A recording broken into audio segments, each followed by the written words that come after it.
ఎందుకంటే అంత తొందర మెల్లగా చెప్తా కదా ఇంకా చాలా చేయాలి చాలా బతకాలి life. Women health point of వ్యూలో మెనోపాజ్లో వాళ్ళు పాపం వాళ్ళు చాలా గోత్రి అవుతూ ఉంటారు యాక్చువల్లీ. కొంతమంది షేర్ చేసుకుంటారు, కొంతమంది షేర్ చేసుకోరు. అంటే మీ రీసెర్చ్లో యాక్చువల్లీ లేదా మీరు విమెన్ గురించి యూ థింక్ అలాట్ కాబట్టి what you say about it actually? So menopause అనే కాన్సెప్ట్ ఇప్పుడు ప్రెగ్నెన్సీ కానీ పీరియడ్స్ రిలేటెడ్ కానీ మన బాడీ పార్ట్స్ రిలేటెడ్ కానీ మన టెక్స్ట్ బుక్స్లో మన చిన్న ఉన్నప్పుడు మన ఎడ్యుకేషన్ సిస్టంలో ఉండే. సో అబ్బాయిలు కానీ అమ్మాయిలు కానీ టీచర్స్కి కానీ అందరికీ దాని నాలెడ్జ్ అనేది వైడ్ రేంజ్లో ఉంది. అట్లీస్ట్ ఓకే ఇలా ఉంది ఇలా జరుగుతుందని. అదే ఇప్పుడు పీరియడ్స్ గురించి ఎక్కువ మాట్లాడడం జరిగింది. తర్వాత ఇప్పుడు కంఫర్టబుల్ అయిపోయారు, ప్యాడ్స్ అబ్బాయిలే వెళ్ళి కొనడం జరుగుతుంది. సో అలా నాకు literally first day of period అందరు అబ్బాయిలే పంపిస్తారు, ప్లీజ్ వెళ్ళి తీసుకురండి ఈ బ్రాండ్ అని చెప్పేసి. సో అలా ఇట్స్ పార్ట్ ఆఫ్ లైఫ్ నా, every one knows what it is. And pregnancy అంటారా, ప్రెగ్నెన్సీ అనేది మన ఎల్డర్స్ కానీ మన ఫ్యామిలీ వాళ్ళందరూ వాళ్ళ ఎక్స్పీరియన్సెస్ అన్ని షేర్ చేసుకుంటూ ఉంటారు apart from what doctor suggest. కానీ అండ్ ప్రెగ్నెన్సీ అనేది మనకు విజిబుల్గా కనిపిస్తుంది మళ్ళీ. So we know that something is happening inside, that's why human is being born. But menopause అనేది సెలబ్రేట్ కూడా చేసుకోరు, అక్నాలెడ్జ్మెంట్ కూడా లేదు, అవేర్నెస్ కూడా లేదు. భయపడతారు కూడా, అమ్మో నాకు ఇది కంప్లీట్ అయిపోతున్నా, ఈ స్టేజ్ కంప్లీట్ అయిపోతుందని ఒక భయం కూడా ఉంటుంది వాళ్ళలో. అసలు పీరియడ్ ని మనం మెచ్యూరిటీ అయ్యామంటే ఫంక్షన్ పెట్టి చేస్తాము, పిల్లలు పుడితే దానికి సెలబ్రేట్ చేస్తాము. ఈ మధ్య డివోర్స్లకి బ్రేకప్లకి కూడా సెలబ్రేషన్ అవుతుంది. But why not menopause? Menopause is fun, right? ఆ ఫన్ ఏంటంటే ఇప్పుడు పీరియడ్స్ వెనకాల వచ్చేసింది 15 దగ్గర, 15 ఏజ్లో ఉండే మా జనరేషన్. 15లో ఫస్ట్ పీరియడ్స్ స్టార్ట్ అయ్యే లాగా ఉండే. 30 చాలా చాలా ముందుకు వచ్చింది, ఆల్మోస్ట్ 6 to 8 years మినిమం నేను వినింది ఇప్పుడు. సో మెనోపాజ్ సెక్షన్ కూడా వెనకాల వచ్చేస్తుంది. సో టెక్నికలీ మెనోపాజ్ అనేది 45 to 55 మధ్యలో ఉమెన్కి వచ్చేది. కానీ దానికి ముందు పీరియడ్ స్టార్ట్ అయిన వెంటనే మెనోపాజ్ హిట్ అయ్యే వరకు major initiation of perimenopause start అవుతుంది. There is something called perimenopause. That is exact దానిలో అయింది 7 to 10 years before the menopause it happens. కానీ దాని initiation starts the minute you start period with first periods. So ఈ పెరిమెనోపాజ్లో it's kind of training your body to get into the menopause state. Right. And it has to be celebrated because మీ బాడీలో అమ్మాయిలకి especially hormonal changes అనేది never ending. అవును, never ending అంటే never ending. Especially delivery అయ్యాక పిల్లలు పుట్టాక ఇంకా next లెవెల్లో ఉంటుంది హార్మోనల్ చేంజెస్. వాళ్ళకి అర్థం కాదు, వాళ్ళ హస్బెండ్స్కి అర్థం కాదు, పేరెంట్స్కి అర్థం కాదు, వదిలే అంటారు. కానీ అసలు దీనికి అసలు మనం పోనీ సెల్ఫ్ రీసెర్చ్ చేసి ఎవరైనా స్పెషలిస్ట్ని కలిసి నాలెడ్జ్ తీసుకొని రైట్ కైండ్ ఆఫ్ ఫుడ్స్, అంటే మెనోపాజ్ స్టేజ్లో there are very different kind of foods and again discipline and life style. Correct. అది నాకు వస్తుంది, మీకు వస్తుంది, మీకు వచ్చేసి ఉంటుంది, I don't know. But if you're maintaining your life style from a very long term. ఇప్పుడు 40లో కొడుతుంది కదా అని నువ్వు 30లో స్టార్ట్ చేస్తే కరెక్ట్ కాదు మళ్ళీ. కరెక్ట్. ఒక టీన్స్ నుంచే if you're discipline, all your habits will make you sail through very easily. And అసలు మెనోపాజ్ వచ్చినట్టే మీకు తెలియదు. కరెక్ట్. కరెక్ట్. ఇమోషనల్ ఇంబ్యాలెన్స్ కూడా అవ్వదు. కరెక్ట్. సో దీనికి మనకి తెలుసుకునే సిమ్టమ్స్ ఏంటంటే సడన్గా అప్సెట్ అయిపోవడము, ఒక రేంజ్లో అప్సెట్ అయిపోవడం, ఒక రేంజ్లో మనం క్లోజ్ చేసేసుకోవడము, ఎవరితో మాట్లాడకుండా, మళ్ళీ అలగడము, స్ట్రెస్ అంటారు కదా, అలగడము, మళ్ళీ హెయిర్ ఫాల్, స్కిన్ చేంజెస్ అవుతాయి, బాడీ చేంజెస్ అయిపోతాయి, థైరాయిడ్ అనేది ఎక్కువ అయిపోతుంది. ఇలా మనకి చిన్న చిన్న సిమ్టమ్స్. ఇది మన రెగ్యులర్ మన పీరియడ్స్ మంత్లీ కూడా ఇవన్నీ ఉంటాయి మనకి. బట్ పెరిమెనోపాజ్కి దీనికి ఎట్లా డిఫరెన్షియేట్ చేయొచ్చు అంటే పీరియడ్స్ మనకి నడుస్తూనే ఉంటాయి కదా. సో ఎవ్రీ 10 daysకి పీరియడ్స్ రావడము, ఆర్ 2-3 months రాకుండా కంటిన్యూస్ ఒక 20 days కొట్టేయడం పీరియడ్ మళ్ళీ. So those are major symptoms. ఇది మైనర్ సిమ్టమ్స్. ఎస్పెషల్లీ 30 తర్వాత కొంచెం ఎక్కువ కాన్సన్ట్రేట్ చేయాలి మనం ఆల్ ది స్టేట్ ఆఫ్ మైండ్ని. బట్ ఇది కొంచెం విజిబుల్ డిఫరెన్స్. పీసీఓడి ఇవన్నీ వస్తున్నాయి కదా, పీసీఓసిస్, ఇవన్నీ కూడా kind of symptoms for the perimenopause and menopause. When you are not taking care of your private organs or whatever it is called. Yeah. So దాని acknowledgement already Samantha గారు Take 20లో చెప్పడం జరిగింది. So నాకు 4-5 years బ్యాకే తెలుసు దీని గురించి, మెనోపాజ్ గురించి 4-5 years బ్యాకే తెలుసు. అప్పుడు కూడా ఒక యాక్సిడెంట్ ద్వారా తెలిసింది. బికాజ్ నేను లాట్ ఆఫ్ పాడ్కాస్ట్ వింటూ ఉంటా, చూస్తుంటా throughout the world. So they are little advance కాబట్టి వాళ్ళ అడ్వాన్స్ టాపిక్స్ మీద డిస్కస్ చేస్తే నాకు అట్లా తెలిసింది. బట్ అందరూ టెక్నాలజీ చేతిలో ఉన్నా they are not expose to stuff like what is important. Correct. All thanks to Jabardasth. Correct. కానీ as a woman I'm really so proud of you. ఎందుకంటే you have gone through with so many things physically, mentally. blessed. I'm blessed. And I'm grateful to the so blessed. ఎప్పటికీ మనస్ఫూర్తిగా కోరుకుంటున్నాను. ఇంకొక విషయం చెప్పాలనుకుంటున్నా. Please first part please చెప్పండి. Okay, 6 months లో జరిగిన డిజిటల్ ప్లాట్ఫామ్ మీద జరిగిన గోల వల్ల ఒక 2-3 సినారియోస్లో ఏమైందంటే వాళ్ళు అసలు ఏం జరుగుతుంది ఆ పర్సన్కి తెలుసు that I'm undergoing some health condition, I'm undergoing some emotional pressure, but that was tagged as mid life crisis. That was tagged as she's in depression, she's mental, she needs a psychiatrist, she needs help, and he himself said that he went to a psychiatrist for his help and it helped him a lot. And తను interviews చేయడం జరిగింది నా పేరు మీద, వాళ్ళ topics తీయడం జరిగింది, అందరూ పోక్ చేయడం. ఒక 3-4 members పోక్ ఎలా చేశారంటే అట్టెట్టు ఇంజన్ చేస్తే ఇంకా చెప్పాల్సి వచ్చింది ఆ మనిషి కూడా. పాపం ఆ మనిషి కూడా తప్పులేదు అనిపిస్తుంది నాకైతే కొన్ని ఇంటర్వ్యూస్లో. మీరు అడిగిన క్వశ్చన్స్ పోనీ 2 sides ఆఫ్ ద స్టోరీ తెలుసుకోవచ్చా మీరు కదా. అసలు మీడియా పనేంటి, జర్నలిజం పనేంటి, ట్రూత్ తీసుకోరా. బట్ బోత్ తర్వాత ఆడియన్స్ డిసైడ్ అవుతారు ఏది correct. Because I know the journey with that person. He's been a friend. నేను అక్వైంటెన్స్ కూడా అన్నాను, ఫ్రెండ్ అంట. He's been a friend for almost 6-7 years.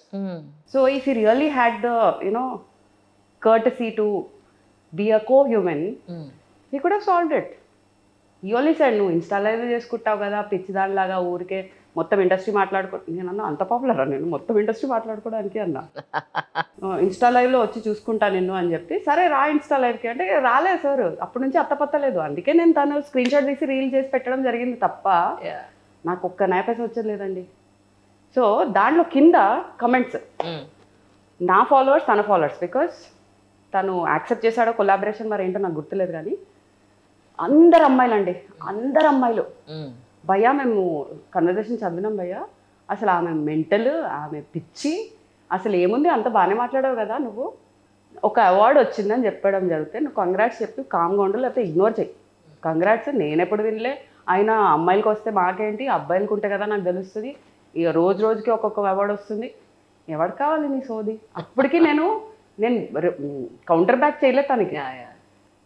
I was trying to make him give a sense, నీకు తెలియదు కదా award గురించి background పంపిస్తా అని పంపిస్తే, ఇంత పెద్ద మెసేజ్ నేను ఎందుకు చదువుతా, నీకు అవార్డు వస్తే నాకేంటి, నువ్వు పెద్ద ముక్కు పెట్టుకొని నువ్వు నన్ను పించి చేస్తున్నావు, ఎందుకు చేయాలి. నేను ఏ ప్రాజెక్ట్ ఏ వర్క్ చేసినా నాకు ఉన్న సెట్ ఆఫ్ పీపుల్కి నేను పంపిస్తా. తను అప్రిషియేట్ చేయడం కూడా జరిగింది. ఆ కంఫర్ట్తోనే నేను ఈ అవార్డు గురించి చెప్పాను. కానీ నాకు అది పెద్ద ఫిల్మ్ఫేర్ కాదు, అది ఆస్కర్ కాదు నేను చెప్పుకోవడానికి. అది అన్ని దొరికితే నేను ఎవరికి చెప్పుకోకర్లేదు కూడా, it is out there. So my major this thing is అమ్మాయిలందరూ అట్లా టార్గెట్ చేయడము, అసలు ఆ సెన్సిటివిటీనే అర్థం చేసుకోలేకపోయారు. Tho whole chat is out there in media. I would urge if you can actually go to that particular interview, see the chat again, read it with a different perspective first, and the comments కానీ the way it got popular కానీ మీరు number of views కూడా చూస్తే నాకే అసలు నేను మూవీస్లో ఇంత వైరల్ అవ్వలేదు, ఇంత పాపులర్ అవ్వలేదు, కానీ ఇంటర్వ్యూస్లో అయ్యా. దయచేసి ఆ అమ్మాయిలు ఉన్న ఎక్కడ వెళ్తుంది నాకు నిజంగా అర్థం కావట్లేదండి. So my only plead is ఒకవేళ మీకు నేను తప్పు చేసిన అనిపిస్తే కూడా, humans are meant to evolve. ఎదుగుతూనే ఉంటారు, తప్పులు చేసినా ఎదుగుతారు, తప్పులు చేయకపోయినా ఎదుగుతారు. కరెక్ట్. సో ఆ ఓపెన్ మైండ్తో ఉండండి అని నేను చెప్తా. అండ్ సో కాల్డ్ కొంతమంది జర్నలిస్ట్, టీవీ యాంకర్స్, హోస్ట్ చేద్దామా ఇంటర్వ్యూ, మనం పిలుస్తారా నన్ను? వెయిట్ చేస్తున్నా. పేర్లు మీకే తెలుసు. రేపు అది రిలీజ్ అయ్యాక మీ ఫోన్ నెంబర్స్ నేను తీసేసుకున్నాను, మీకే ఫస్ట్ పంపిస్తాను. వదిలేసే రాదు, వదిలేదే లేదు. నా సెల్ఫ్ రెస్పెక్ట్ మీద, మా మదర్ మీద వస్తే నెవర్. నా బిలీఫ్ సిస్టమ్ కూడా అన్నట్లే, నా సెల్ఫ్ రెస్పెక్ట్ అన్నా. సెల్ఫ్ రెస్పెక్ట్ ని ఎవరు ఇన్వాల్వ్ చేశారు? అసలు అమ్మని ఇన్వాల్వ్ చేశారా? అబ్బా అడగకండి అంజలి గారు, హారబుల్ అండి. ఇదంతా పక్కన పెడితే ఇంకొక ఇన్సిడెంట్ మన శ్రీనిధి ఇంటర్నేషనల్ స్కూల్లో ఒకటి ఇన్సిడెంట్ జరిగింది. అది ఆమె మైనర్, ఆమె కూడా రెసిప్రొకేట్ రెస్పాండ్ అవ్వట్లేదని చెప్పి నేను ఆమెది కూడా స్క్రీన్ షాట్ తీసి రీల్లో పెట్టా. But what happened is I think she deleted my contact name when she was saying or something, saving చేసేటప్పుడు. I didn't realise her phone number was visible. So phone number నేను పెట్టానని చెప్పి అందరు నా మీద ఎగబడ్డారు, all the Srinidhi international school people. నేను అక్కడ ఈవెంట్ కోసం వెళ్ళడం జరిగింది. నేను అడిగింది ఒకటే, విజువల్స్ ఏవో అడిగారండి, అంతే. That's it. నువ్వు కాఫీ కూడా పెట్టకు, నాకు ఒక చైర్ కూడా ఇవ్వకు, నాకు బాడీ గార్డ్లు వద్దు, రెడ్ కార్డ్ పెట్టొద్దు. నేను వచ్చింది I spoke about social media అని అండి అక్కడ. అండ్ అన్ని వేరే వేరే కాలేజెస్ నుంచి వచ్చారు. వాళ్ళందరూ గోల్ చేస్తుండే. నేను లిటరలీ టీచర్ ప్రిన్సిపల్ లాగా అరుచుకుంటూ వాళ్ళ అటెన్షన్ గ్రాప్ చేసి టక్కా 10 minutesలో చెప్పేశాను కాన్సెప్ట్ ఏం చెప్పాలనుకున్నాను. 2 months వరకు ఫాలో అప్ అయ్యానండి ఆ అమ్మాయితో. అట్లీస్ట్ నీ వల్ల కాకపోతే ఇంకెవరికైనా చెప్పమా అని. Correct. You have no idea how you are poking me with your word, how sarcastic you are being. అసలు నువ్వు ఇంత వయసు నీకు వచ్చింది దేనికి అని ఒక 17-18 year old అమ్మాయి నాకు చెప్తుంది. తర్వాత వాళ్ళ మమ్మీ కాల్ చేసి నాకు ఆ రోజే యశోద మూవీ రిలీజ్ అవుతుండే. I was just about to leave to Prasads to witness the show. She randomly calls me and she's like I have been seeing all what you have been doing. First నాకు చెప్పారు ఇట్లా కల్పికని పిలుస్తున్నాము అంటే, ఆ కల్పిక ఎవరు? ఆ ప్రాస్టిట్యూటా, ఆ బ్యాక్గ్రౌండ్ ఆర్టిస్టా, ఇట్లా ఇటు అటు నడుస్తుంది, ఆమెను పిలుస్తున్నారు. అవసరం లేదని చెప్పాను నేను, కానీ వాళ్ళు నా మాట వినలేదండి. తర్వాత ఇమ్మీడియట్గా I heard your big prostitute and big bitch in the industry అని జస్ట్ విన్నా. మీ మదర్ కూడా అదే అంట కదా అంది. Coming from a mother. It's too bad really. It's not bad కూడా చిన్న వర్డ్ అండి. అదే కదా, ఫోన్ టక్క మాట్లాడి పెట్టేసింది. అది మాట్లాడినప్పుడు కూడా I was trying to reach to the person who is responsible for this whole scenario. Loser లో ఒక అదే ప్రొడక్షన్ మెసేజ్ కూడా నేను మీరు అవన్నీ పెట్టారు కదా, స్క్రీన్ రికార్డ్ చేసినవన్నీ పెట్టారు యాక్చువల్లీ. అందులో ఎల్లు ఎంలు ఏంటంటే పెట్టినారు. తర్వాత ఓకే, ఒక అమ్మాయి పోనీ నేను ఒక మైనర్ని అటాక్ చేసా, లెట్స్ అజ్యూమ్ దాట్. ఒక అమ్మాయిని కాపాడేది ఫస్ట్ ఎవరు? పేరెంట్స్లో ఎవరు ఫస్ట్ కాపాడతారు? ఆబ్వియస్లీ నాన్న కాపాడతారు. బికాజ్ నాన్నకి డాటర్కి ఉన్న అటాచ్మెంట్ చాలా డిఫరెంట్. ఎలా ఉంటుంది, బట్ ఇక్కడ కంటిన్యూస్ సపోర్ట్ వచ్చేది డాడీతోనే వస్తుంది. అది జనాలతో తిరగడం, ఏదైనా డీల్ చేయడం అని. రైట్. సో ఆ మనిషి వాళ్ళ ఆ అమ్మాయి వాళ్ళ డాడీ ఏం చేస్తున్నారు? ఇవన్నీ ఎంటర్టైన్మెంట్ గా వింటూ ఉన్నారు. Only thing that he did is he put a case on me. మైనర్ని నేను వాట్ ఎవర్ బయటికి తీసుకొచ్చి ఆమె నంబర్ నేను పబ్లిసైజ్ చేస్తానండి ఇన్స్టాగ్రామ్లో. నాకేమొస్తుందండి? ఓకే పోనీ నంబర్ బయటకు వచ్చింది. She's a very highly influenced person. Case ఎందుకు డైరెక్ట్ గా వచ్చి మీతో మాట్లాడితే అయిపోతుంది కదా? She has my number, she has my address also, because నాకు కార్ కూడా పంపించడం జరిగింది ఆ ఈవెంట్ రోజు. పోనీ నంబర్ బయటకు వచ్చింది. వాళ్ళకున్న సో కాల్డ్ సోర్సెస్ వల్లనో ఏదో నంబర్ బ్లాక్ చేసి టక్కని ఇంకో నంబర్ తీసుకో ఫస్ట్ థింగ్. లేదు అంటే డాడీ కాల్ చేసి నాతో మాట్లాడచ్చు. అసలు ఏమైందమ్మా వినొచ్చు. లేదు, you have no idea how many contacts I have, KCR KTR. నేను నిన్ను ఎక్కడ తీసుకొస్తా, నాకున్న పవన్ నీకు చూపిస్తా అని ఒక 17 year old అమ్మాయి నాకు చెప్తుంది. అండ్ వాళ్ళ మమ్మీ నాతో అలా మాట్లాడుతుంది. అండ్ వాళ్ళ డాడీ నా మీద కేసు వేయడం జరిగింది. ఇది చేశారు. ఇప్పుడు కూడా వాళ్ళ నేమ్స్ రివీల్ చేసి, లేకపోతే నాకు నిజంగా టైం పాస్ చేసుకోవాలంటే నేను రిటర్న్ వాళ్ళ మీద కేసు వేసుకోవచ్చు. బట్ అవసరం ఎంతవరకు వచ్చింది కేసు మరి?